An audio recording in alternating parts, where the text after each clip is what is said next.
કહ્યું તાપત્રય વિનાશાય. આ ત્રિવિધ તાપોને હરનારા પરમાત્મા છે. ત્રણે તાપોને હરી લે છે. આદિ ભૌતિક, આધ્યાત્મિક અને આદિ દૈવિક ત્રણે પ્રકારના તાપોનું જે શમન કરનારા એ પરમાત્મા છે. અને એટલા માટે જીવનમાં જ્યારે પણ દુઃખ આવે ત્યારે એક ઉપાય ને એક જ ઔષધિ છે, પરમાત્માનો આશ્રય.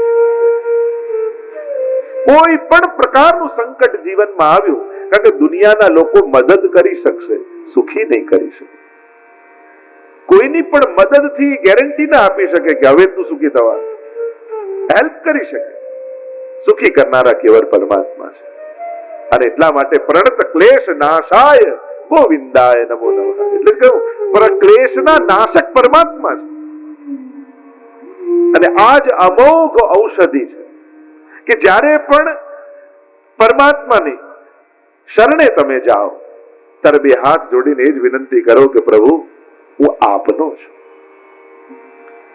આપના શરણે છું, અસમર્થ છું, પણ આપ સર્વ સમર્થ છો. પ્રભુ સર્વ સમર્થો હિ તતો નિશ્ચિત તતામ વ્રજેત. ત્રણેય તાપોને હરી લેનારા પરમાત્મા આદિ ભૌતિક, આધ્યાત્મિક અને આદિ દૈવિક. સાધારણ શબ્દોમાં એમ કહેવામાં આવ્યું કે આદિ, વ્યાધિ અને ઉપાધિ ત્રણેયને દૂર કરનારા પરમાત્મા છે. અને આ ત્રણેય વસ્તુ દરેકના જીવનમાં લાગેલી છે. આ નહીં આવે એવું નથી.